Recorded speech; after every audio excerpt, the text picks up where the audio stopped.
Bapak Ibu yang dikasih Tuhan.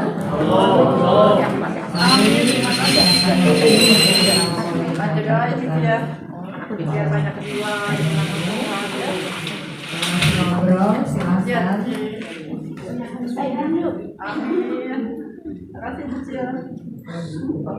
Ya, ambil bagian tempat duduknya. Kita akan satukan hati. Kita akan masuk. Mari kita berdoa. Bapa di dalam surga, kami mengucap syukur buat keadaan baik yang Tuhan sudah berikan bagi kami dari bangun pagi hingga siang hari ini. Tuhan, kami boleh ada sebagaimana kami ada itu semua karena kami karena kasih-Mu yang terus setia menyertai kami. Bapa, ada banyak hal yang kami bawa kepadamu saat ini. Tuhan tahu lebih jauh apa yang kami pikirkan, apa yang ada dalam hati kami, apa yang sedang kami kerjakan. Kau mengerti Bapa, tapi lebih dari segalanya Kau menilai hati kami Tuhan. Apakah kami mengasihi Engkau Tuhan, sejauh mana kasih kami kepadamu, biarlah Tuhan yang tahu. Biar berikan kami kasih mula-mula itu ada menyertai kami, supaya hidup kami tidak suam-suam kuku Tuhan. Hidup kami tidak hanya menyatakan kasih di bibir kami, tapi kami melakukan sesuai dengan tindakan apa yang Kau sudah teladankan bagi kami. Sekali lagi berkati ibadah kami dalam doa puasa ini Tuhan. Kami tahu ada banyak kelemahan tubuh, secara fisik kami lemah, tetapi secara roh kami kuat karena kami tahu bahwa Kau bekerja di dalam setiap hidup kami. Pergumulan kami tidak membatasi kami untuk kami naik tinggi terbang bersama Tuhan, karena kami tahu di tengah-tengah kelemahan kami kuasa-Mu sempurna. Berkati hamba-Mu yang menyampaikan firman-Mu, pakai urapi, biarlah lidah bibirnya yang Kau yang memakainya atau menjadi sarana, saluran untuk menyampaikan isi hati-Mu bagi kami. Berkati Tuhan Yesus untuk WL Singer semua, di kekuatan Tuhan. Satu hal kami minta hadirat-Mu. Kami minta perjumpaan dengan Tuhan. Kalau Kau ada, hadir di tempat ini itu cukup buat kami. Yang datang dengan sakit kami boleh pulang dengan satu kesembuhan. Yang lemah boleh dikuatkan Tuhan. Yang putus asa ada pengharapan. Yang sakit jiwanya boleh disembuhkan, ada pemulihan Tuhan. Aku percaya Tuhan, kalau Kau hadir itu cukup, kalau Kau ada itu cukup menjadi jawaban buat kami. Terima kasih Tuhan, segala kuasa kegelapan, roh jahat, roh malas, roh ngantuk, roh apapun yang bukan dari Tuhan, api asing, kami usir, patahkan, tolak dalam nama Yesus. Roh Allah bekerja melayang-layang di tempat ini, menguasai dan menjumpai setiap pribadi kami. Kami siap memuji menyembah. Urapi kami sekali lagi, kami ada dalam urapan-Mu. Kuasa-Mu bekerja di tengah-tengah ibadah kami dalam nama Yesus, yang siap untuk menyambut ibadah pagi ini berkata amin. Puji Tuhan, shalom. Shalom. Tuhan, apa kabar hari ini? Luar biasa. Pak Tobing sama Pak Naroman senyum terus ya.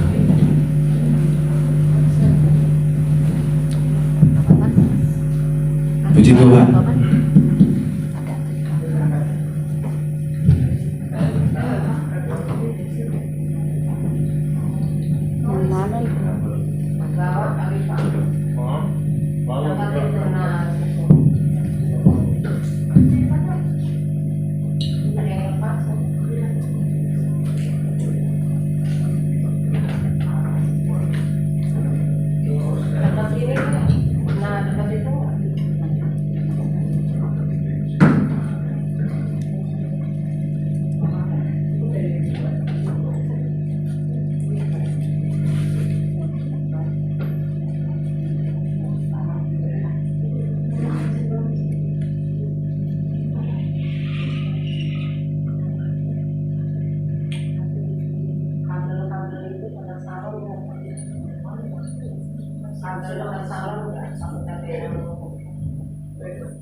Ada bermula dengan bisa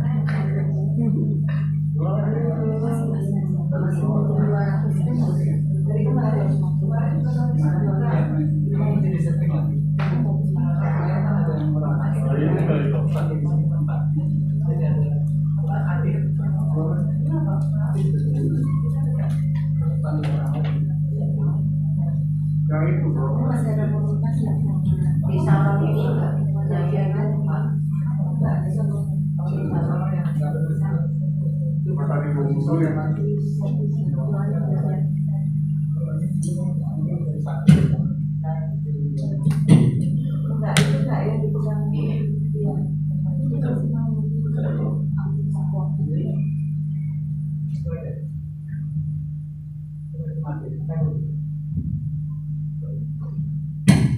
Nah, itu aja begitu. Oh, itu.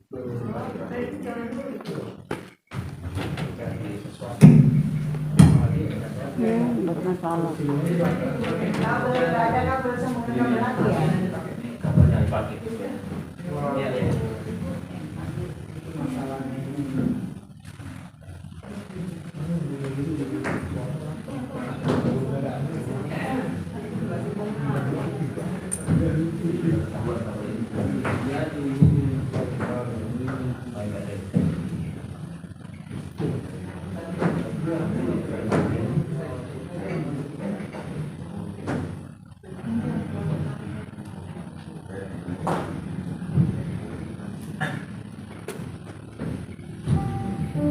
Puji Tuhan, shalom, shalom. Ya, memang kalau elektronik itu kalau jarang dipakai, ya pasti akan begini, pasti.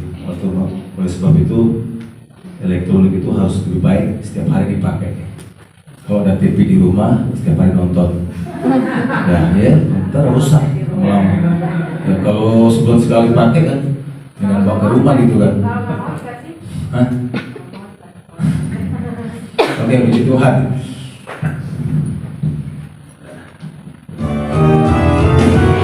Satu hal telah aku minta kepada Tuhan, itulah yang aku ingin.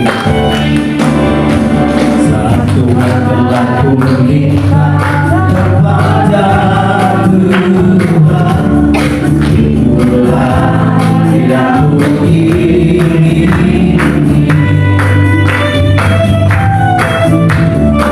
Dia minum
dan menikmati firman-Nya.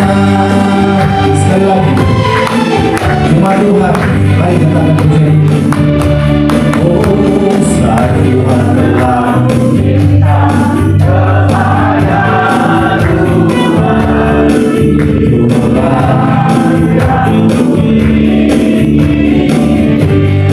diam di rumah Tuhan. Dan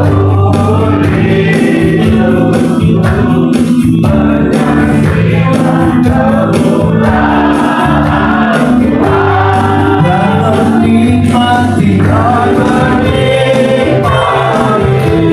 kuasa-Nya.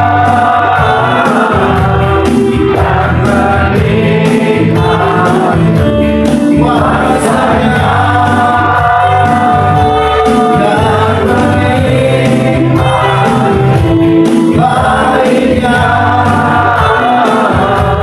Dan menikmati sekali lagi. Oh, dan menikmati kasih-Nya.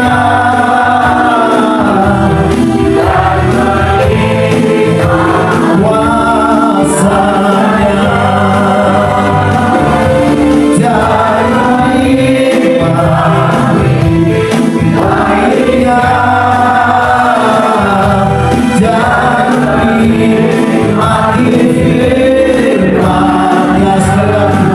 Oh, dan menikmati kasih-Nya. Dan menikmati kuasa-Nya. Dan menikmati baiknya. Dan menikmati firman-Nya. Dan menikmati firman-Nya. Dan menikmati firman-Nya.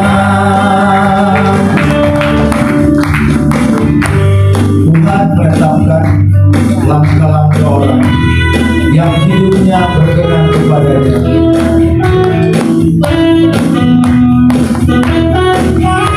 Ya, kalau hari kedua kita nyanyi lagu begitu ya, ya.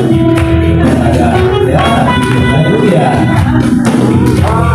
Menetapkan yang hidupnya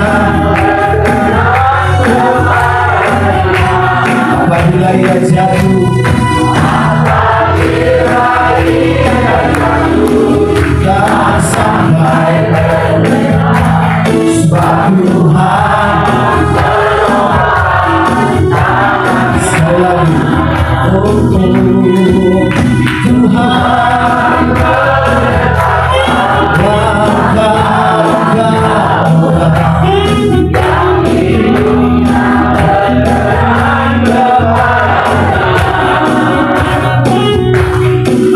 apabila ia jatuh sampai tergeletak, sebab Tuhan menopang tangannya. Tangannya, haleluya. Puji Tuhan, sebab Tuhan tangannya. Apabila kita sampai tergeletak,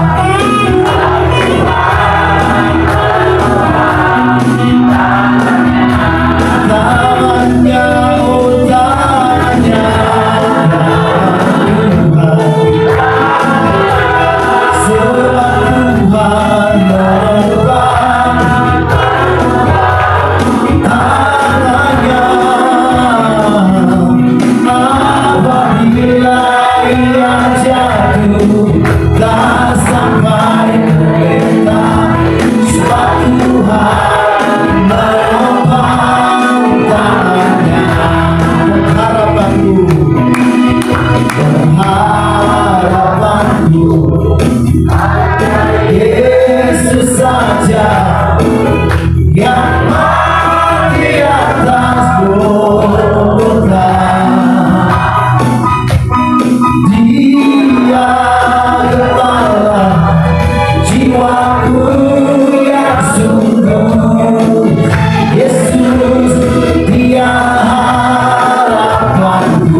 setiap waktu yang ada. Jangan sia-siakan setiap waktu yang ada, karena suatu hari nanti waktu itu terlalu jahat buat kita. Waktu itu tidak akan pernah bisa kembali, walaupun kami harus memohon kepada waktunya itu, tapi dia akan terus berjalan. Seringkali kita mulai berpikir bahwa kenapa pada waktu-waktu yang dulu saya tidak berbuat ini dan itu? Kenapa waktu-waktu yang dulu saya tidak menyerahkan hidupku kepada Tuhan? Kenapa waktu-waktu yang dulu, waktu-waktu yang saya buang dengan sia-sia? Kenapa waktu itu saya tidak melayani Tuhan? Waktu itu tidak pernah mengenal belas kasihan. Dia akan terus berjalan dan berputar dan terus berputar, sehingga setiap kita yang hidup tidak akan pernah bisa kembali lagi memperbaiki masa-masa yang lalu. Selain kita harus berserah dalam sisa-sisa waktu ke depan, masuk dalam panggilan waktu-waktu yang sisa. Karena kelak suatu hari nanti hanya Tuhan yang tahu setiap keberadaan kita. Apakah kita akan seminggu lagi, sebulan lagi, setahun lagi? Apakah kita akan tetap terus sehat atau sakit atau seperti apa hidup kita? Tapi hari ini selagi kita masih punya waktu, pergunakanlah semua waktu yang Tuhan beri. Karena suatu hari nanti, suatu kelak nanti, Tuhan akan mempertanggungjawabkan setiap waktu yang Tuhan kasih buat kita. Entah yang kita lakukan salah, jahat, atau yang kita lakukan benar di mata Tuhan. Yesus berkata bahwa semua waktu-waktu yang Tuhan kasih akan dipertanggungjawabkan di hadapan pengadilan takhta surga. Oh Tuhan,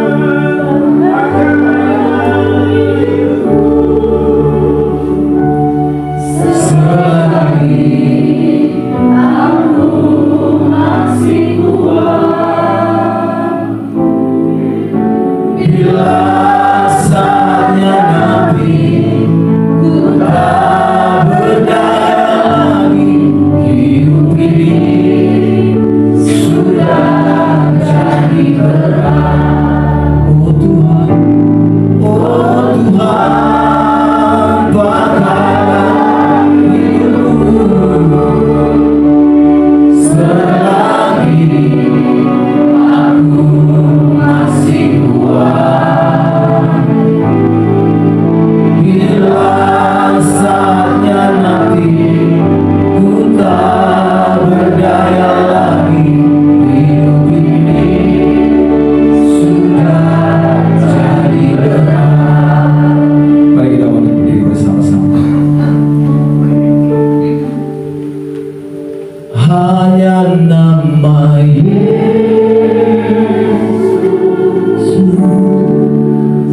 hanya nama Yesus,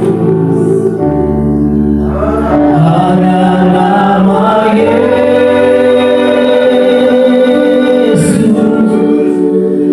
berikan ku pengharapan.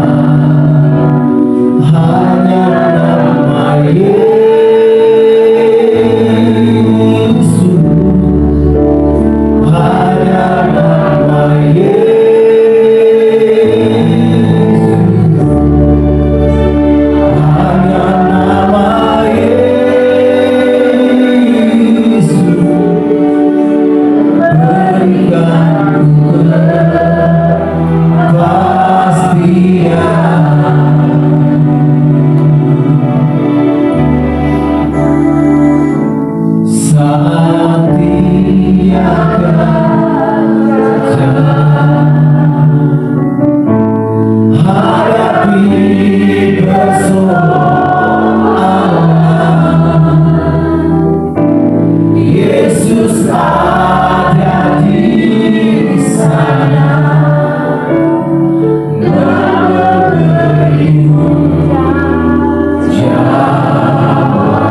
inilah pujian kami yang menjadi satu pengakuan kami di hadapan Tuhan, bahwa dalam segala hal yang terjadi atas hidup kami, dalam setiap persoalan, setiap apapun yang kami alami hari-hari ini, bahkan hari-hari ke depan pun Tuhan, Engkau selalu ada, bukan hanya di hari ini, tapi di waktu-waktu ke depan, di dalam segala sesuatu yang kami alami.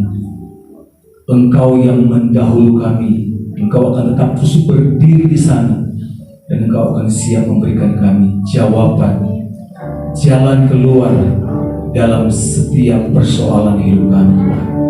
Terima kasih Bapak Surgawi. Sebab itu, urapi hamba-Mu, urapi firman-Mu Tuhan, supaya firman ini menjadi kekuatan bagi kami Tuhan di dalam menjalani hari-hari ke depan Tuhan. Sebab itu, bila Roh Kudus mengurapi hamba-Mu, sampaikan pesan-pesan ilahi, pesan-pesan surgawi, supaya setiap kami yang mendengar, bahkan yang menyampaikan firman-Mu, kami sama-sama dikuatkan, kami sama-sama dihiburkan, kami sama-sama mendapatkan jawaban, bukan dari manusia, tapi lewat kebenaran firman Tuhan. Terima kasih, ampuni salah dan dosa yang hamba-Mu lakukan, baik dalam pelanggaran, kesalahan, perbuatan, baik sengaja atau tidak sengaja, baik dalam pikiran, perbuatan, apapun Tuhan yang salah dalam pemandangan Tuhan. Bila Tuhan Engkau mengampuni dan memutuskan melayarkan hamba-Mu, supaya hamba-Mu layak boleh berdiri di hadapan Tuhan, menyampaikan kabar baik, menjadi penyambung lidahnya Tuhan bagi setiap jemaat Tuhan yang hadir hari ini. Terima kasih Bapak Surgawi, kami akan siap mendengarkan firman-Mu. Roh Kudus mengurapi pribadi lepas pribadi. Lewat firman Tuhan, Engkau memberikan pernyataan-pernyataan masing-masing bagi kami.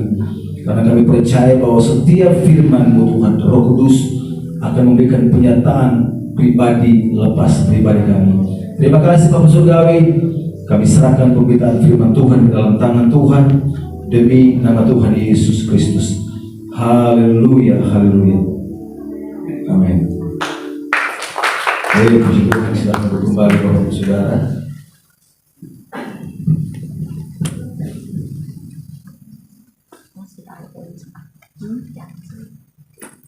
Ya, foto dulu.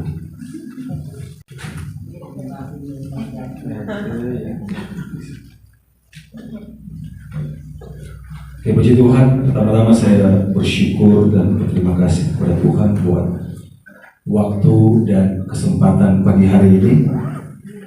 Dan kedua, saya terima kasih kepada Pak Alek yang boleh mempercayakan saya untuk menyampaikan firman Tuhan. Ini saya berhadapan dengan kaum Farisi. Artinya Farisi dalam pengertian orang-orang yang memahami benar tentang firman Tuhan, ya kan? Puji Tuhan. Maksudnya Farisi dalam pengertian lain, jangan wah ini masih sepanggal aja sudah mulai. Ya gitulah. Puji Tuhan.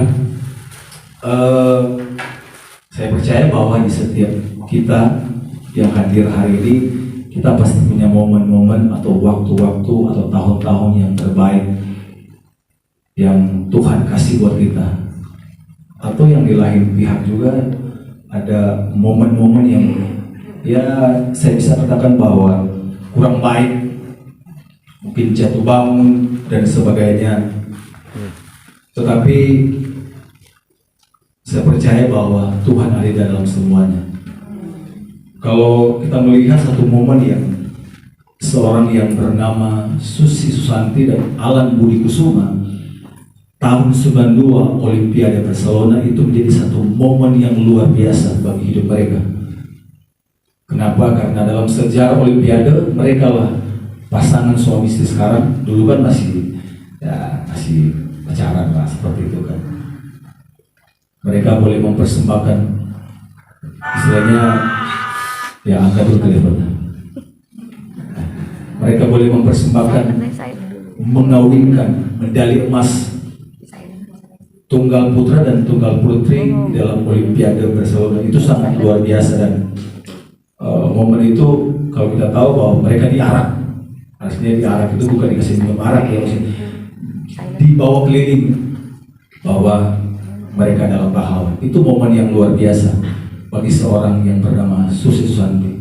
Kalau mungkin dia jujur, kalau kita mau tanya ya, itulah satu momen. Kenapa? Karena event Olimpiade itu adalah event multinasional, multi internasional dalam cabang olahraga dunia. Siapa yang nggak mau seluruh dunia itu tertuju pada Olimpiade itu? Karena semua cabang diperebutkan di sana, baik sepak bola, semuanya ada di sana. Mau bunuh-bunuhan juga ada. Mungkin kalau istilahnya sekarang kalau ada yang MMA itu ya mungkin belum masuk ke sana. Kalau semua cabang itu masuk, semua. Ada juga momen yang mungkin membuat satu kota, ada dua kota yang ada di Polandia yang bernama Auschwitz dan saya lupa ada satu itu.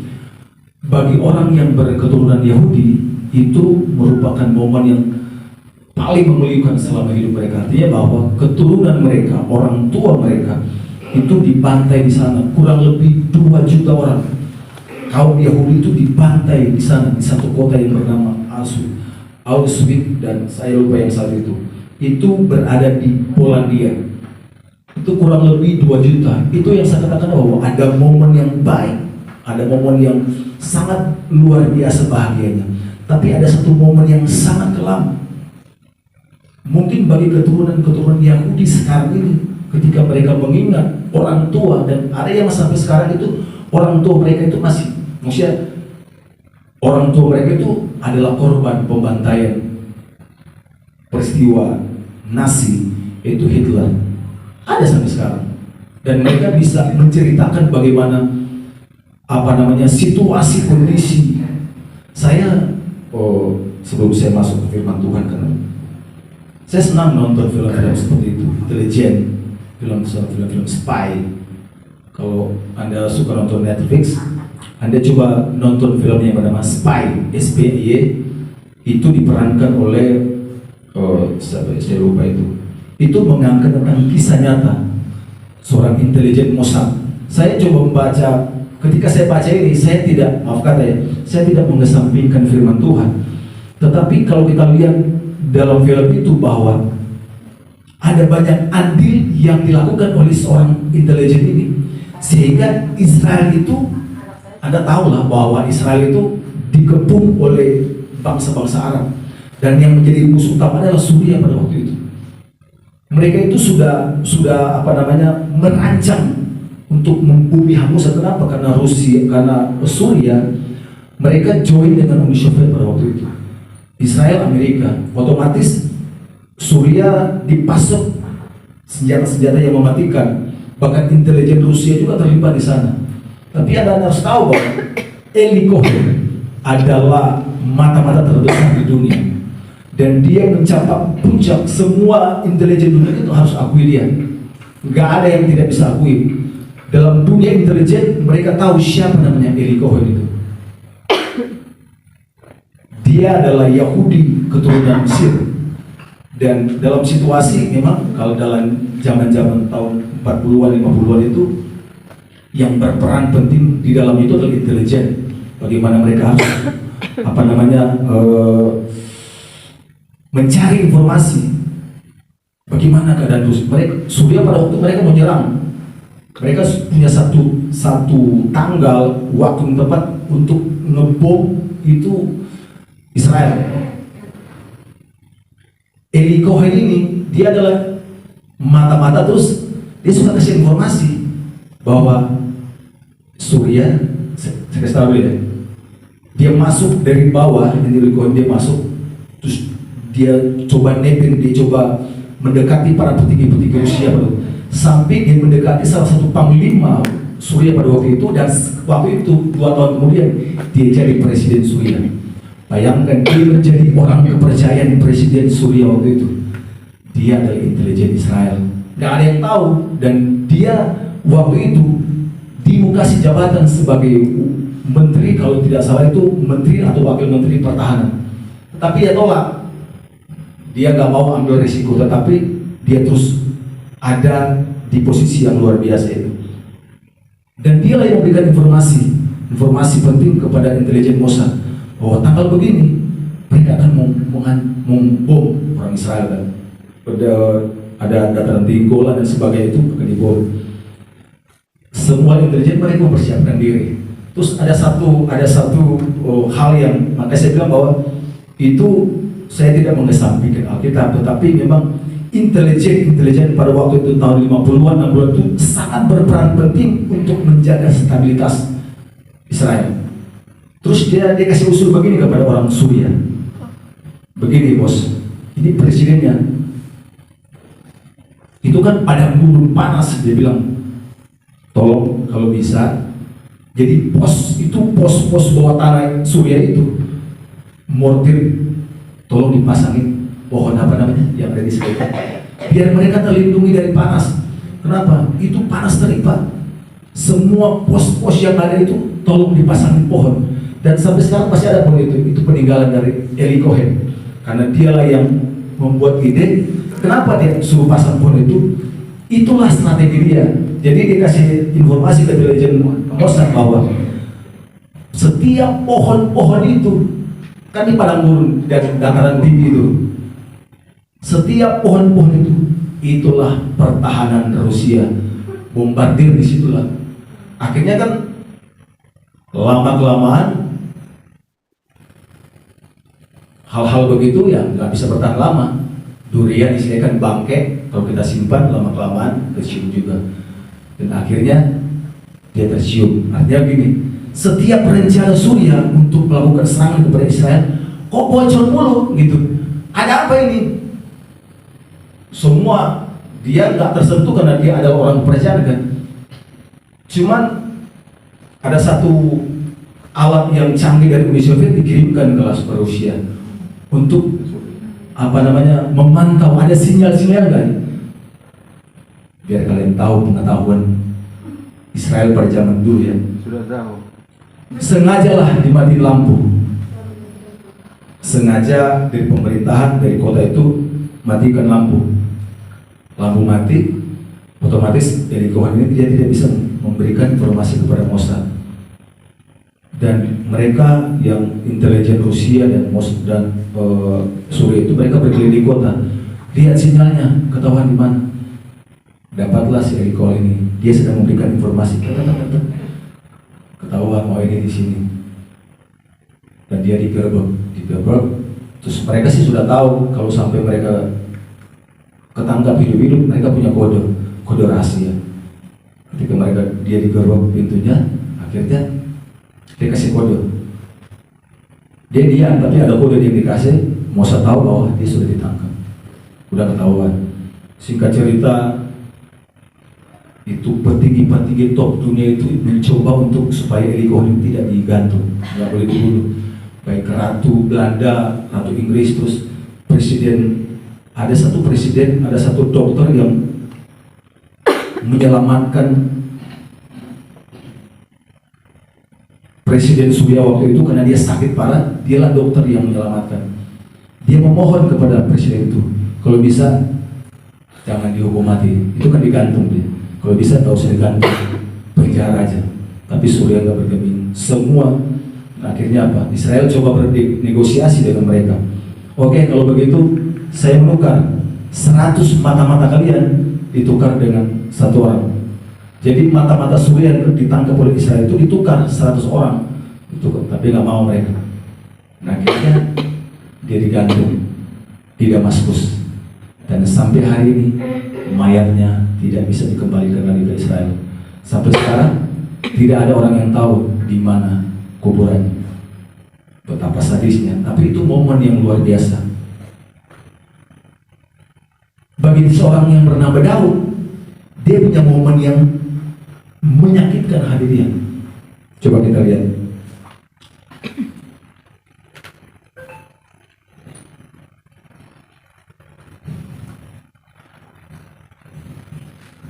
Bagi kita sebagai orang percaya hari ini, kalau kita membaca tentang Siklab, kita berpikir apa itu Siklab? kota apa itu, di mana itu kota Siklag. Tapi bagi seorang yang bernama Daud, itu merupakan satu momen yang sangat menyakitkan bagi dia. Kenapa? Kalau Anda membaca di dalam 1 Samuel pasal yang ke-30, ayat yang pertama sampai ayat yang ke-6, saya bacakan dulu. 1 Samuel pasal yang ke-30, ayat pertama. Ketika Daud serta orang-orangnya sampai ke Siklag, pada hari yang ketiga, orang Amalek telah menyerbu tanah Negeb dan Siklag. Siklag telah dikalahkan oleh mereka dan dibakar habis. 2.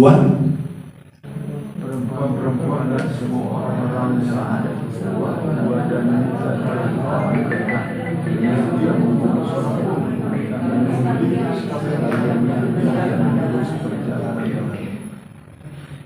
Ketika Daud dan orang-orangnya sampai ke kota itu, tampaklah kota itu terbakar habis dan istri mereka serta anak mereka yang laki-laki dan perempuan telah ditawan. 4. lalu menangislah Daud dan orang-orang bersama-sama dengan dia itu dengan sampai mereka tidak kuat lagi. Juga kedua istri Daud ditawan, yakni Ahinoam, perempuan di Israel, dan Abigail, bekas istri Nabal, orang Karmel itu. Ayat 6. Dan Daud sangat terjepit karena rakyat menyatakan hendak melempar dia dengan batu. Seluruh rakyat itu telah pedih hati masing-masing karena anaknya laki-laki dan perempuan. Tetapi Daud menguatkan kepercayaan kepada Tuhan Allah. Puji Tuhan. Bagi kita sebagai orang percaya dalam kekristenan sekarang, kita mungkin berpikir apa itu Siklag. Tetapi bagi seorang yang bernama Daud, dia tahu situasi kondisi yang ada pada waktu itu. Saya ceritakan kronologi awalnya, bahwa ketika Daud dia lari dari pengejaran Raja Saul, maka Daud mencoba menyingkir ke orang-orang Filistin. Anda melihat di dalam pasal yang ke-29, dia bertemu dengan seorang yang bernama Akis, dan raja inilah yang memberikan tumpangan kepada seorang yang bernama Daud untuk tinggal di sana. Dan Anda melihat bahwa Daud itu walaupun di tempat musuhnya, Akis berkata bahwa dia adalah orang yang baik. Dalam situasi para raja-raja orang Filistin, mereka mengumpulkan rakyatnya, pasukan 100, pasukan 1000 dan sebagainya, untuk menyerang orang Filistin, orang Israel pada waktu itu. Mereka lewatlah, raja-raja orang Filistin lewat, mengumpulkan semua pasukan, dan Daud dengan pasukannya dia melewati. Dan raja orang Filistin berkata begini, siapa orang ini? Terus Raja Akis ini yang dia sudah berteman lama dengan Daud, coba lihat saya ayat yang ketiga. Berkatalah para panglima orang Filistin itu, apa gunanya orang Ibrani ini? Jawab Akis. Jadi raja-raja kota Filistin, kota Filistin itu berkata begini kepada Akis, apa gunanya si Daud ini dan pasukannya? Terus jawablah Akis. Jawab Akis kepada para panglima orang Filistin itu, bukankah itu Daud, hamba Saul, raja Israel, yang sudah 1-2 tahun bersama-sama dengan aku, tanpa kudapati sesuatu pun kesalahan padanya. Sejak saat itu dia membelot sampai hari ini. Jadi walaupun di tempat musuhnya, Daud tetap berlaku, tetap adil dan setia. Dia tetap menjadi bawahannya yang bernama Akis. Tapi pada akhirnya bahwa raja-raja kota Filistin berkata bahwa nggak usah mau dan nggak usah ikut dia. Kita kan mau berperang dengan orang Israel. Dia ini orang Israel. Dia ini calon raja orang Israel. Takutnya di medan pertempuran, ketika dia melihat rakyatnya dibantai, bagaimana kondisi hatinya? Ini saya coba menceritakan. Bagaimana kondisi hatinya? Rakyatnya, kaumnya sendiri dibantai oleh kita. Nggak usah, suruh pulang aja dia. Pulang aja dia ke tempat yang kamu taruh, yang kamu kasih buat, yaitu Siklag. Pulanglah, berjalanlah. Ya udah, akhirnya Akis berkata, ya udah kamu pulang deh. Daripada saya juga nggak enak sama raja-raja ini, nggak usah. Saya nggak enak. Tapi bagi saya itu 1-2 tahun itu kamu itu orang baik, orang sangat baik. Dalam perjalanan Daud pulang ke Siklag, biasanya kalau kita kan pulang dari kota, dari luar kota, pelayanan atau kerja, dan sebagainya. Istri menyambut atau keluarga menyambut. Kalau saya di rumah yang menyambut itu saya punya sahabat Gugu. Istri mah nggak ada nyambut-nyambut ya, enggak. Kalau anjing saya yang namanya Kitty, kalau dia udah dengar anak saya bilang Kesha papa udah depan, udah ngomong papa pulang, langsung dia naik ke jendela cari. Yang sambut saya itu emang Kitty, nggak ada salahnya. Anjing itu adalah teman buat kita. Seringkali kan kita kayak orang bodoh ya, orang gila ngomong sama anjing, udah makan belum?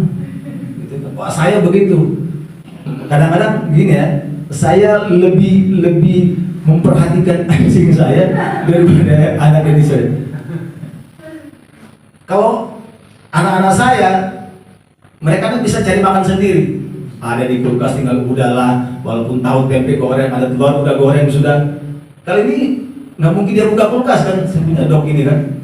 Otomatis saya beli kepala ayam, hati saya rebus. Saya nggak ngasih mentah-mentah, nggak, saya rebus sampai dari air penuh sampai air setengah. Jadi benar-benar anjing itu sehat lah gitu, terhindar dari bakteri, virus dan sebagainya. Kalau saya banyak nama dia, Kitty, Totong, semua dia tahu. Totong itu dia ini nama kesayangan. Totong itu dia tahu, itu nama kesayangan. Kalau bilang Kitty dia nggak terlalu tapi kalau Totong itu dia tahu bahwa tuannya lagi sayang sama dia. Tapi emang anjing itu, saya keluar sedikit, anjing itu ngerti loh. Kalau saya lagi marah sama anak saya, dia naik ke lantai 2. Dia takut juga, jangan-jangan tuan-tuan itu serempet kedua. Dan naik. Saya pernah itu kan, saya sama anjing itu udah bertahun-tahun. Karena yang melahirkan dia itu istri saya. Oh gitu ya? Ya iya. Waktu di Bekasi lahir, itu nggak bisa lahir. Saya, istri saya kan gelit pegangnya. Kamu aja, saya tumpang tangan. Daris lu puasa. Itu mamanya, Daris, Tuhan tolong kasih. Diambil sama istri. Jadi dia tahu persis. Kalau saya udah ngomong kayaknya udah agak baik-baik sama anaknya, turun dia tok. Tapi kalau lagi marah naik sembunyi dia. Nah, Daud kayak begitu. Dia berharap bahwa ketika dia pulang dari medan pertempuran yang tidak jadi itu kan memakan waktu yang jauh sebenarnya. Bukan cuma dari sini ke depan ke bawah, enggak, itu bisa berjam-jam atau bisa berhari-hari, kita nggak tahu kondisi, bisa jadi berhari-hari dan dalam keadaan lelah, capek, sampai dan tiba-tiba dari kejauhan dia melihat ada api besar. Nggak mungkin Daud bilang, oh puji Tuhan ada yang bakar bakar milu atau ada yang bakar lahan. Enggak, bukan begitu. Pas dia lihat api besar itu pasti rumah-rumahnya dibakar. Dan Anda tahu, yang menjadi musuh abadinya orang Israel adalah Amalek. Mereka lah yang membuat konfrontasi dengan orang Daud pada waktu itu. Anda melihat situasi kondisi itu. Daud datang, dan Alkitab berkata bahwa ayat 3 dalam 1 Samuel 30, ketika Daud dan orang-orangnya sampai ke kota itu, tampaklah kota itu terbakar habis dan istri dan ayat 4, lalu menangislah Daud dan rakyatnya yang bersama-sama dengan dia dengan nyaring sampai mereka tidak kuat lagi menangis. Artinya bahwa dalam terjemahan ini berkata bahwa Daud tidak punya kekuatan lagi. Daud dengan orang-orangnya tidak punya kekuatan lagi untuk menangis. Karena mereka sudah menangis mungkin berjam-jam, mungkin seharian, setengah hari mereka menangis meratapi di mana orang-orang yang mereka cintai, keluarga, anak-anak. Mereka nggak bisa lagi menangis. Sangat sedih hatinya, tetapi mereka tidak bisa mengeluarkan dengan tangisan, dengan air mata. Dalam situasi begini, bukannya orang-orang yang ikut dengan dia coba menenangkan. Kenapa? Karena Anda harus tahu bahwa ini kan bukan kesalahan Daud, tapi bisa jadi kita nggak tahu kronologinya seperti apa. Mungkin orang-orang bilang nggak usahlah, Daud nggak usahlah berperang sama. Saya coba menggambarkan situasi di dalamnya. ketika mereka berkata bahwa Daud bilang, yuk kita bantu orang Filistin untuk menyerang orang Israel. Dan di sana juga kita nggak tahu situasi seperti apa. Mungkin orang berkata bahwa yang lain bilang, kamu salah Daud, itu kan kaum kamu, ngapain kamu bantu mereka? Udah kita di sini aman-aman aja. Tapi karena mungkin Daud ingin berbalas budi kepada Akis, kita nggak tahu situasi kondisinya, sehingga rakyat yang ikut pada waktu mereka menyalahkan Daud. Ini kan gara-gara kamu. Coba kalau kamu tahu, kalau kamu dengar nasihat kami. Mereka nggak kuat. Tapi kita melihat bahwa seorang Daud yang luar biasa. Dan Daud sangat terjepit karena kita berkata mereka ingin membunuh Daud. Dalam perjanjian lama kalau bilang merajam dengan batu itu bukan cuma lempar 1-2 orang, sampai dia harus mati. Dan seluruh rakyat itu harus mengambil batu dan melempari dia dengan batu. Bukan sampai setengah mati, sampai harus mati. Tapi Anda melihat dalam kondisi seperti ini, Daud menguatkan kepercayaannya kepada Tuhan. Oleh sebab itu, pesan apa yang kita bisa ambil dari peristiwa ini? Kita akan melihat pesan Siklag, ada beberapa poin, tapi saya nggak usah terlalu lama. Ini kalau waktu-waktu penting, waktu selapar begini, kenyang pun kita agak susah fokus, apalagi lapar, kan? Ya, kalau kita udah makan kopi teh manis, kopi apalah balapis, apalah itu kan apang, sayur campur, renebon, wah sate ayam, sate babi, kita pun makan kenyang, perut ini kita nggak, biasanya nggak fokus. Apalagi kita lagi lapar tuh, yuk pada obat, aslilah. Tapi ya udahlah, kita coba lihat pesan Siklag buat kita hari ini. Yang pertama, pesan Siklag buat kita hari ini mengajarkan kepada kita. Yang pertama adalah tidak ada satu manusia pun yang kebal dengan yang namanya apa? Hah? Bukan. Kalian tidak tahu bahwa saya kan?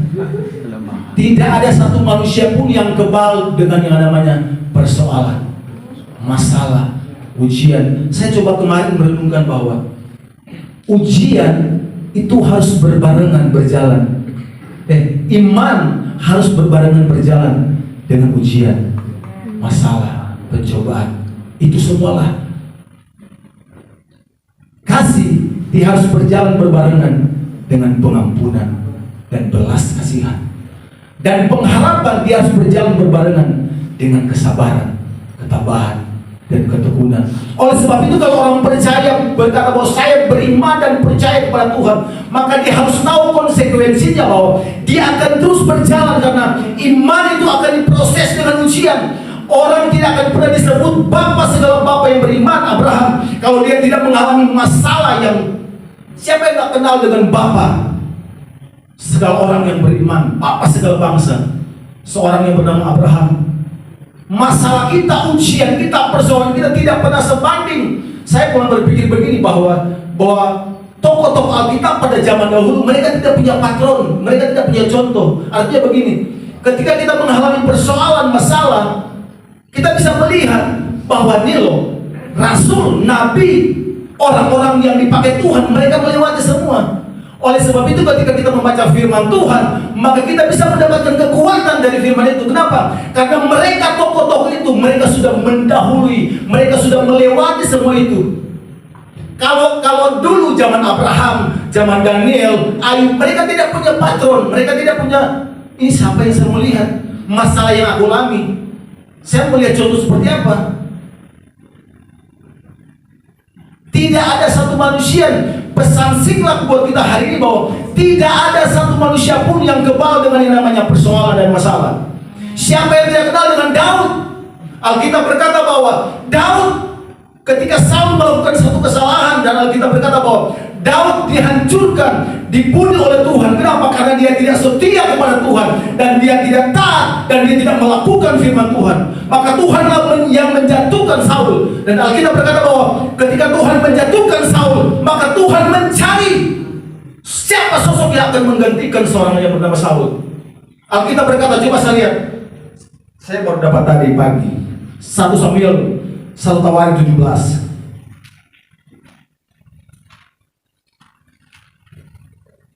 1 Tawarik pasal yang ke-17 ayat yang ke-7. 1 Tawarik 17 ayat 7. Oleh sebab itu beginilah kau katakan kepada hambaku Daud, beginilah firman Tuhan semesta alam, akulah yang mengambil engkau dari padang ketika menggiring kambing domba untuk menjadi raja atas umatku Israel. 1 Samuel pasal yang ke-13. 1 Samuel pasal yang ke-13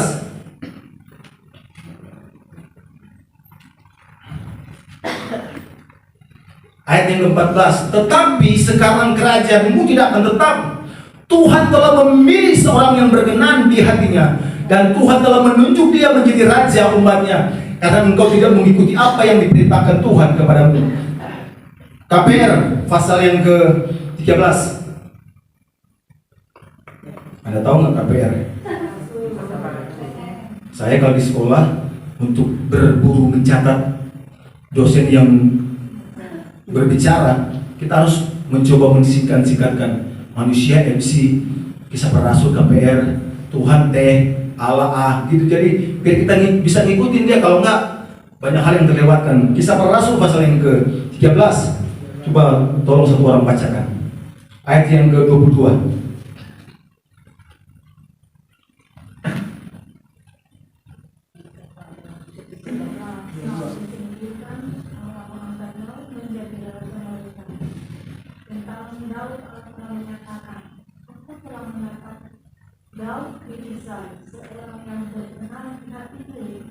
Dan yang melakukan segala kehendakmu.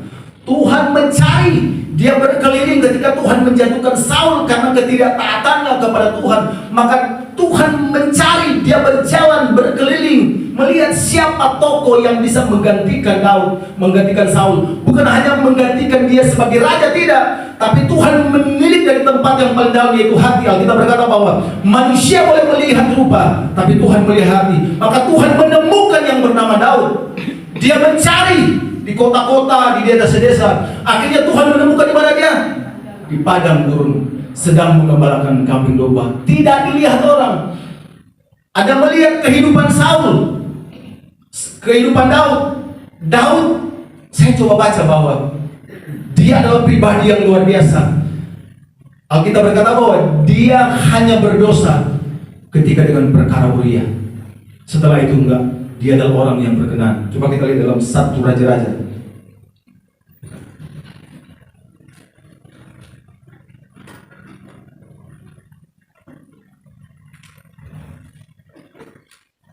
Satu Raja-Raja pasal yang saya lupa ayat 15 mungkin ya.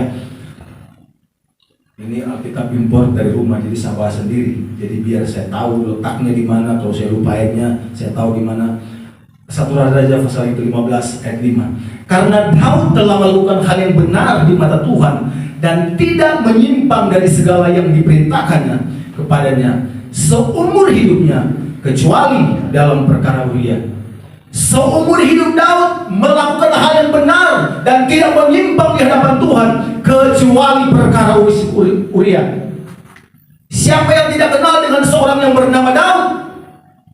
Seorang yang berkenan. Oleh sebab itu hati Tuhan tergetar ketika dia menemukan Daud, seorang pemuji, seorang penyembah. Dalam banyak hal yang dilakukan oleh Daud di Mazmur itu, orang-orang Tuhan sangat tergetar dengan hatinya. Hati Tuhan bergetar dengan worshipnya, dengan kehidupan seorang yang bernama Daud. Siapa yang kenal dengan Daud? Banyak lagu-lagunya dikarang lewat puisi-puisi, lewat dialog Daud dengan Tuhan. Satu hal telah aku minta kepada Tuhan, dan aku ingin, aku mau diam di rumah Tuhan seumur hidup. Oleh sebab itu Daud punya gagasan, Tuhan, saya ingin membangun bait Allah buat Tuhan. Saya punya istana yang megah. Saya punya istana yang megah, tapi Tuhan kok nggak ada. Tuhan mengabulkan rencana dia, Tapi Tuhan bilang bukan kamu yang akan membangun, karena tangan penuh dengan darah. Biarlah anakmu. Siapa yang kenal dengan Daud? Orang yang setia, orang yang taat.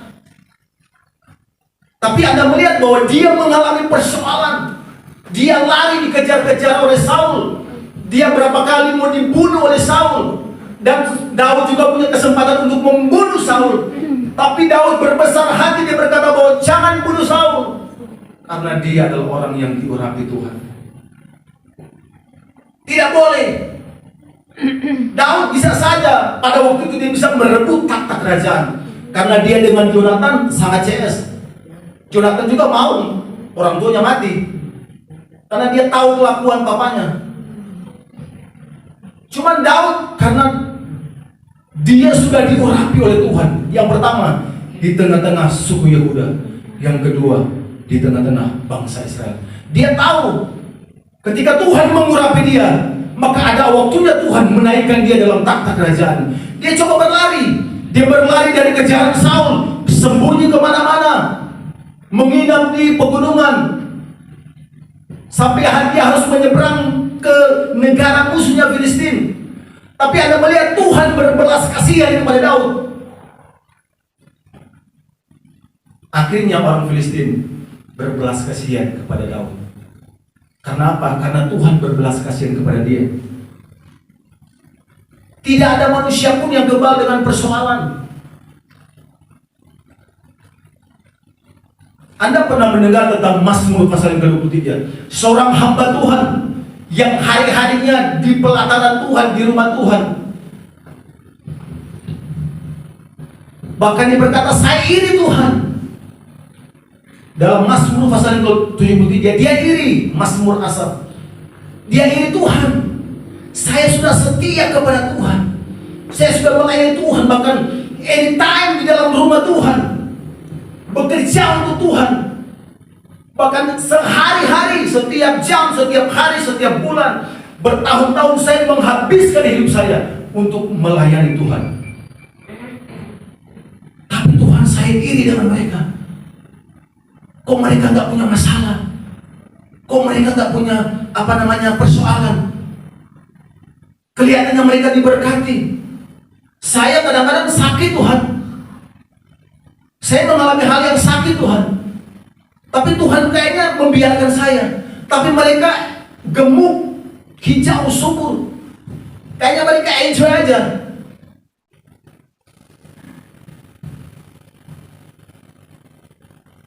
Waktu bulan kemarin saya pulang itu karena jadi anak saya itu sebelum saya naik di puncak itu dia udah panas. Dia izin ke sekolah, hari Senin, Selasa dia izin pulang karena dia panas. Udah bawa ke rumah, kasih minum obat. Terus hari Senin dia pulang, kita kasih obat. Hari Selasa dia sekolah lagi. Tapi dia bilang pas mamanya ke sekolah, ada urusan di sekolah. Terus dia bilang, "Ma, saya mau pulang aja, saya pusing." Ya udah pulang, ikut mamanya. Senin, Selasa, Rabu panas. Itu saya coba kasih obat, tapi nggak turun-turun panasnya. Terus hari Kamis kita coba periksa, karena udah 3 hari panas. Itu panasnya bukan pagi panas, siang adem, sore enggak. Itu non-stop panas, di atas 37 terus sampai 38. Ini apanya? Coba kita ke Roles, ngambil darah, periksa darah. Dokter bilang bahwa normal semua, tipes dan sebagainya. Dan DBD waktu itu saya ingat hampir 300 lah. Kan normal itu kan 150. Jadi ada 200 ribu lah ke atas. Pulang dikasih obat. Mungkin ini radang Pak, Bu. Oh iya. Tapi masih tetap panas. Saya waktu itu lagi ngambil doa puasa selama hampir sebulan. Jadi setiap hari saya puasa waktu itu. Saya sempat agak sedikit kecewa. Saya bilang, saya berpuasa bukan. Setiap hari puasa buka, setiap hari buka. Kecuali hari Minggu. Hari Minggu saya nggak puasa. Peristiwa itu ke bawah. Pas saya naik, Tuhan saya berdoa, aku udah saya patahkan segala kuman, virus, bakteri, DBD, tipes, apapun corona, apapun itu saya patahkan, hancurkan. Udah, saya bilang hari Minggu saya mulai berpuasa, masih panas dia. Terus makanya saya ini saya komunikasi dengan istri, coba itu hari Selasa, hari Senin dia udah lemas, terus matanya anak laki-laki itu memang nggak tahan panas, terus agak lemah dia. Saya bilang ya udah bawa aja ke Carlos, karena memang agak ribet memang kalau ya begitulah. Saya bawa ke Carlos, terus ambil darah. Ya pertama sebelum Carlos saya ke klinik namanya Paramita, cek darah, cek seluruhnya. Ya bang, lumayan lah, saya nggak bisa tahu harganya, dan lumayan lah. Cek darah, semua dicek. Apa ini DBD, mau menjurus ke DBD katanya, karena trombositnya udah 100 lebihan. Ya udah, bawa aja. Pak Carlos, DBD, akhirnya udah cek DBD. Anak saya itu kalau sehat aja susah makan, apalagi sakit. Oh Tuhan tolong. Jadi memang KFC di depan itu kan, di samping Carlos Saliba itu kan ada McDonald. Ya itu, kasih aja Bu, daripada dia nggak makan. Semua makanan itu nggak pernah dimakan. Jadi sudah, mamanya akalin. Kalau enggak, ya udah sekali-sekali di McDonald buat dia, biar kata dokter ya udah kasih aja Bu, daripada dia nggak makan.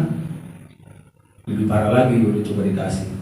Dan kita harus berdoa. Ada satu waktu, ini mungkin menjadi satu pengalaman buat kita ya.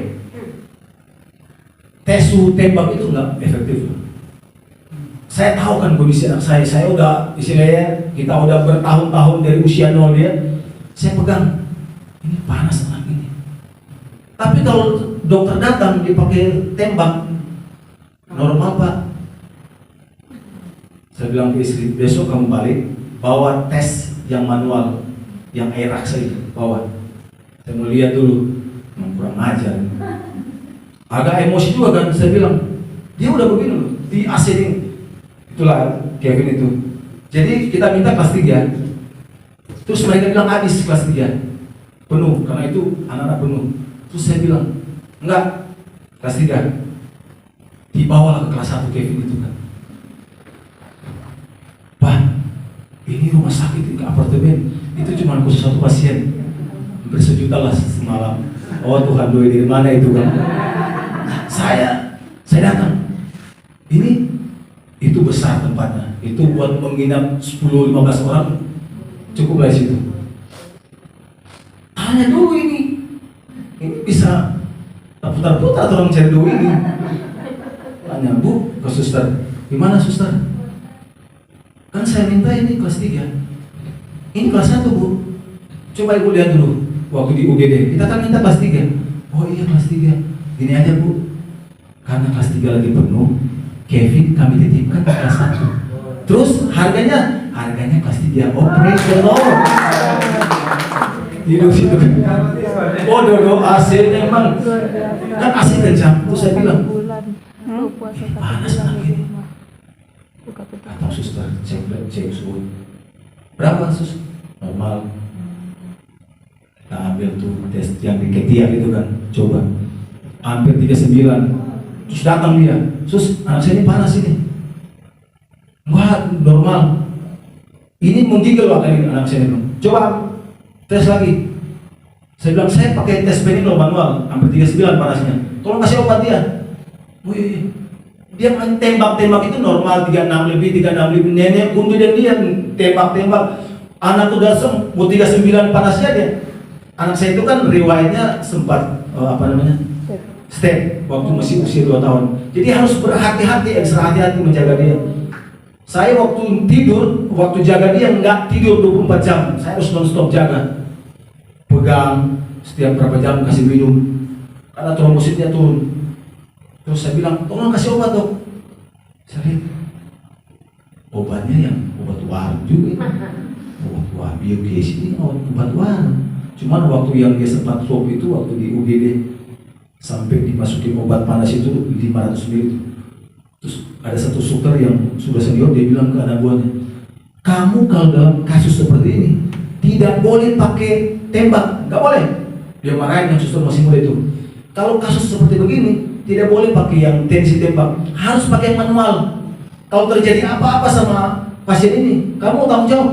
Dimana itu yang suster yang dia udah yang sudah pengalaman kan. Karena Kevin ketika dia sebelum masuk ke perawatan, dia harus dititipkan di satu ruangan karena kan kita swab 24 jam, dititipkan di satu ruangan. Yang jaga suster Maria, ada satu suster itu yang sudah senior. Dia omelin, tidak boleh dalam kasus seperti ini, tidak boleh pakai tensi tembak, tidak boleh, harus pakai yang manual. Ini berbahaya. Makanya pas udah cek sampai 40 langsung kasih obat di apa? Infus 2 kali 500 ml. Saya tahu anak saya bilang kasih tuh. Terus satu waktu kayak operasi dulu lah.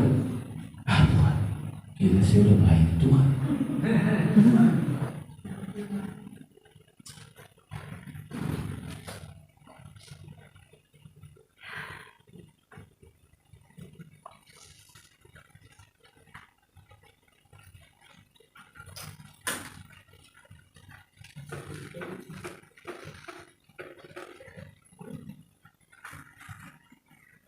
Saya coba menghibur diri saudara.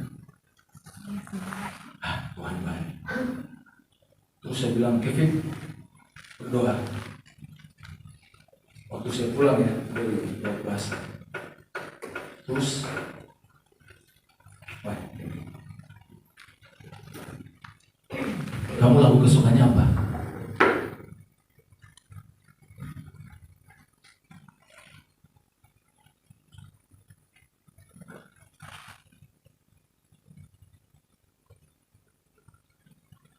Karena dia 24 jam itu gak turun panasnya. Kevin berdoa dulu. Kamu maunya lagu apa? Dia bilang, jujur. Itu lagunya Sydney. Kok saya kaget. Saya pikir ada melewat anak ini. Saya berpikir gitu kan. Karena lagu itu menceritakan tentang keresahan.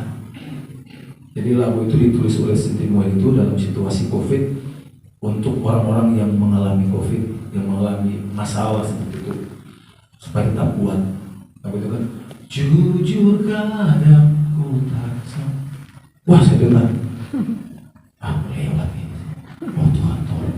Dalam hati kan, karena lagu itu kan keresahan yang dalam yang dia tidak bisa, yang tidak sanggup. Itu panas loh. Saya tahu Kevin itu kan panas. Aduh, dia nggak sanggup ini. Wah Tuhan. Tapi kita terus berdoa. Pulang dari sini hari Selasa.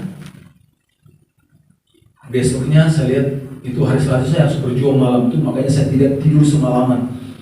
Saya masuk rumah sakit, saya nggak tidur terus jaga itu 24 jam nonstop. Nanti saya mulai tidur ketika udah mulai jam 6, suster udah mulai lalu-lalu masuk. Terus dia mulai agak baikan. Tapi waktu itu saya tergoncang. Jujur kadang ku tak sanggup menghadapi semua bebanku. Itu Kevin, wah, dia ada anak kecil, dia udah nggak kuat nahan panasnya itu. Karena saya tahu, dok suster bilang, ini normal, ini udah mau 39, sus ini panas ini menggigil dia, tolong kasih obat suster. Oh iya. Makanya saya bawa itu, saya coba lihat, kadang suster bilang, normal pak, 36 lebih. Ketika saya coba, hampir 38. Kadang saya coba bantu, ambil kompres, mbak, saya minta air panas sama minta kain, buat saya bantu kompres dia. Kadang nggak akan setiap jam kan kasih obat, paling ada 4-5 jam baru dikasih. Saya coba bantu itu kompres dulu. Jadi saya coba mengalihkan dia bermain HP. Tapi dalam kondisi panas juga. Tapi paling tidak kan dia coba berperang dengan, kalau dia tidur terus, saya kasih minum terus main. Jadi biar fokus dia jangan teralihkan ke panasnya, tapi dia coba bermain HP, pagar. Oh, kadang-kadang kalau dia udah capek, Dia tidur terus putar lagu itu. Anak ini bikin jantungan ini orang. Jujur kadang ku tak.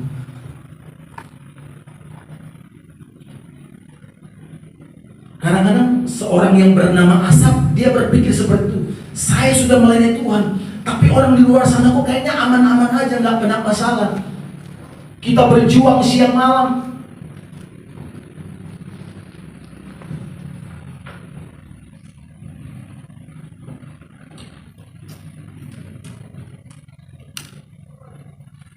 Asap berkata bahwa Tuhan, saya cemburu, saya marah dengan mereka. Oleh sebab itu Yosua di dalam Yosua 1 ayat yang kedua dia berkata begini.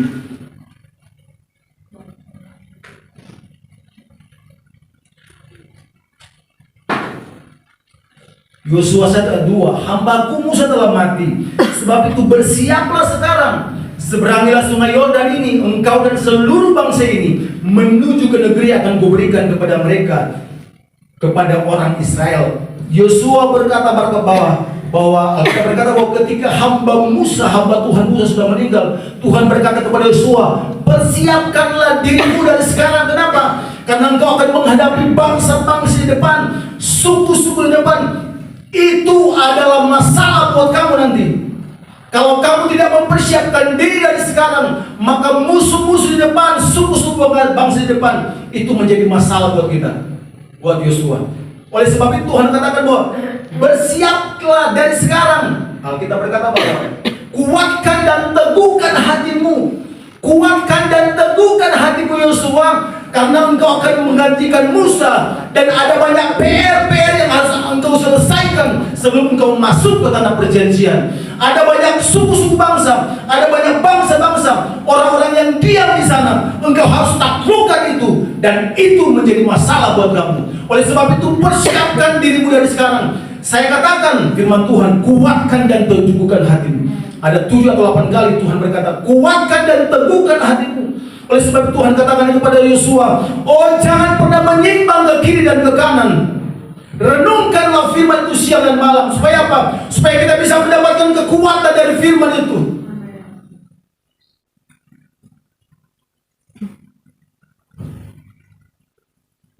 Masalah satu selesai.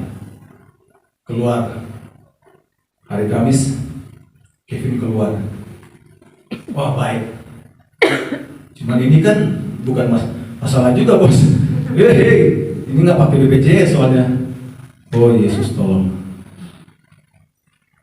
Ya lumayan bagi saya itu lumayan gede loh. Ini rumah sakit swasta, lumayan. Aku sempat juga ke Seri bantu doasi Kevin karena dalam situasi saya juga udah nggak kuat karena dia bilang nyanyiin lagu jujur. Ini mau, aduh Tuhan tolong. Saya mau kasih tahu, saya punya pengalaman yang pahit dengan si Kevin itu. Makanya kalau dia mengalami sakit, saya harus ekstra hati-hati jaga. Walaupun nggak tidur 24 jam. 2 tahun setelah dia lahir, dia sempat kejang. Itu hari Sabtu saya ingat, hari Minggu. Saya mau pengen dicel. Malamnya, hari Sabtu malam dia sempat sumbang terus. Saya pikir panas biasa. Saya biarin, bikin obat tuh. Itu jam 3 dia bangun. Dia minta minum. Itu masih usia 2 tahun lebih. Itu makanya saya sempat trauma hampir 5 tahunan lah. Karena ketika dia ulang tahun dia pasti panas. Setelah ulang tahun dia pasti panas. Atau kadang sebelum ulang tahun, berapa hari sebelum tahun dia bisa panas. Saya harus berjaga itu. Sehingga benar terjadi ketika dia ulang tahun 11 Januari 2008. Ingat-ingat ya. Nggak usah kasih kado, cuma ingat buat telepon. 11 Januari dia ulang tahun, 2 hari kemudian dia panas. Jam 3 dia bangun, minum. Saya lagi tidur, saya kasih minum. Selesai minum, saya pikir mau tidur lagi. Saya coba ukur tensinya itu, hampir 39. Ya langsung kejang itu, bergerak. Jam 3, jam 3 parah. Saya angkat, istri tidur dan saya angkat. Garis itu pasang saya pergi, itu dari panas tinggi hampir 40 panasnya saya. Terus istri saya udah ketakutan, dia udah pojok, dia teriak-teriak, Kevin, dari panas tinggi, terus langsung dingin dia, langsung kepala harus tak bembeng, kepala taruh sini langsung begini kepala. Oh Tuhan, dari puasa. Tapi yang paling mengerikan itu jam 3, jam 4 itu, saya lagi gendong dia, Daris berpuasa, Daris berpuasa. Anda harus tahu bahwa itu atmosfer di tempat itu, bukan Anda harus tahu, saya mengalami itu roh dunia orang mati itu saya rasa itu kayak ada yang pegang itu roh dunia orang mati. Memang saya tahu dia udah mati. Dalam waktu itu saya, oh Tuhan, saya kayak dikasih penglihatan gitu kan, ada janur kuning di depan, janur kuning, orang-orang mulai pada datang. Oh Tuhan, saya nggak tahu apakah itu penglihatan dengan mata telanjang atau mungkin karena saya terbawa dengan suasana itu, tapi kepala saya jadi besar, terus itu atmosfer di saya itu dikelilingi oleh dunia orang mati. Anda mungkin kalau Anda pernah mengalami itu ngeri sekali. Itu benar-benar saya harus berpuasa. Istri saya udah nangis di pojok, terus berdoa, Daris berpuasa, Daris bangun dia. Hidup. Saya terus ke bawah, taruh. Jam 5 kita bawa ke Karolos. Karena memang kita udah terbiasa di sana sih, Dia lahir juga di sana, sesar juga di sana, yang satu yang tua bawa ke sana. Jam 5 itu lagi balik derinte. Apa itu? Gerimis, gelap. Istri bawa. Saya cari taksi dulu depan. Pas keluar dari gendong Kevin teriak, ada hantu. Istri ketakutan. Wah, sama sini. Ambil air. Daris itu saya pergi, Daris itu pasang. Oh, bawa. Di jalan juga begitu. Kayak lihat, kayak ada sesuatu yang mengikuti kita. Roh maut itu mengikuti. Sambil di sana terus berdoa di taksi, Daris berpuasa, Daris berpuasa. Saya tengking, saya percaya itu darah Yesus. Daris. Terus saya di sana masuk langsung UGD, WA ke pengurus PW, saya izin dulu pagi. Itu jam 7 hari Minggu, saya mau WL di Citraland. Tolong saya izin dulu, saya lagi di rumah sakit. Jadi ke sana langsung dikasih obat yang dari perut, dari uburnya itu. Nah, ya setengah jam kemudian udah baik, kita langsung pulang. Mulai situ saya harus berjaga-jaga dia. Kalau dia panas, dia sakit seperti itu. Anda melihat bahwa bukan berarti kita melekat dengan Tuhan, dekat dengan Tuhan, setia dengan Tuhan, melayani dengan Tuhan, oh kemana-mana. Terus kita berpikir bahwa kita akan bebas dari segala persoalan. Seorang yang bernama Saul, seorang yang bernama Paulus, diberkati dalam Filipi pasal yang pertama, orang percaya dikaruniakan, bukan hanya percaya kepada Tuhan. Dalam Filipi 1:29, tapi engkau dikaruniakan menderita juga buat Tuhan. Penderitaan yang kita alami beda dengan levelnya Paulus, beda. Jangan kita samakan. Kita mungkin bergumul dengan keluarga, kita bergumul dengan sakit, kita bergumul dengan pekerjaan, kita bergumul dengan pelayan, itu biasa. Tapi Paulus dia bergumul dengan kematian, di mana dia harus dikejar-kejar orang-orang Yahudi, di mana dia harus dikejar-kejar oleh orang Romawi. Dia menyampaikan firman Tuhan, menyampaikan Injil Tuhan. Orang berkata bahwa Rasul Paulus dia punya aliran jalan Tuhan dan dianggap sesat oleh orang Yahudi. Dan orang Yahudi bekerja sama dengan orang Romawi. Sehingga dalam setiap hari Daud, Paulus mengalami, kita dikaruniakan. Paulus berkata, bukan hanya percaya kepada Tuhan, tapi kita dikaruniakan untuk menderita bagi Tuhan. Level kita ya kalau cuma masalah perut, masalah duniawi itu masih kecil. Karena Yohanes berkata bahwa ada waktunya orang akan menganiaya kita dan mereka percaya dengan apa yang artinya bahwa ketika mereka itu udah terbukti sekarang kan, ketika mereka membunuh kita darahnya halal, itu pasti kita belum temu hal-hal seperti itu. Saya pernah mengalami satu waktu di Lampung, saya jadi pekerja di sana. habis kaum wanita tiba-tiba datang, kurang lebih ada hampir 100 rombongan, turunkan, tutup gereja ini. Mereka sudah kasih poin-poin dalam waktu 3 bulan. Kalau gereja ini tidak dirobohkan oleh jemaat sendiri, kami akan merobohkan gereja ini. Itu baru bilang doa rantai 24 jam. Tolong satu jadi 1 jam. Itu 24 jam nggak berhenti. Dari jam 6 saya jam 1 jam 7 ada yang masuk. Jadi berantai terus berdoa untuk perang ini. Karena mereka sudah kasih ultimatum, ada poin-poin di plan. Dalam waktu 3 bulan atau 6 bulan, kalau gereja nggak dirubuhkan, kami akan membakar dan menghancurkan gereja ini. Itu berjuang, berdoa dan terus berdoa. Gembala juga begitu. Dan akhirnya kita berkata bahwa segala perkara dapat kutanggung dalam Dia yang memberi kekuatan kepada kita. Itu jelas sekali. Kita berkata bahwa segala perkara semua pasti terlewatkan, karena kita percaya bahwa Tuhan yang kita sembah adalah Tuhan yang ajaib, Tuhan yang luar biasa. Oleh sebab itu firman Tuhan berkata bahwa pencobaan-pencobaan yang kamu alami adalah pencobaan yang biasa. Itu biasa. Semua hal yang kita alami, semua yang terjadi dalam hidup kita, kita berkata bahwa itu biasa. Tidak ada yang luar biasa. Karena firman Tuhan berkata bahwa Allah bekerja di dalam segala situasi yang terjadi dalam hidup kita untuk mendatangkan kebaikan bagi setiap orang-orang yang mengasihi Dia. Semua yang terjadi atas hidup kita, semua pasti mendatangkan kebaikan. Mari tundukkan kepala saudara, kita akan berdoa. Terima kasih Tuhan, kami bersyukur, kami berterima kasih buat firman-Mu hari ini Tuhan, yang memberikan kami pengertian kepada kami bahwa segala sesuatu yang terjadi dalam hidup kami, Allah ada di dalamnya, Allah turut bekerja di dalamnya untuk mendatangkan kebaikan bagi setiap orang-orang yang percaya kepada Tuhan. Ketika kita mengaku kita percaya dan beriman kepada Tuhan, maka kami percaya bahwa iman itu akan berbarengan dengan ujian, masalah, pencobaan. Ketika kita berkata bahwa aku mengasihi Tuhan, maka Tuhan akan memperhadapkan kita dengan pengampunan dan belas kasihan. Ketika Tuhan memperhadapkan kita dengan pengharapan, maka Tuhan mau supaya kita tetap tabah, sabar, dan setia kepada Tuhan. Tidak ada satu masalah pun yang tidak dapat diselesaikan oleh Tuhan. Terima kasih Bapak Surgawi, meteraikan setiap firman-Mu atas hidup kami, supaya kami tidak berdosa terhadap Engkau Tuhan.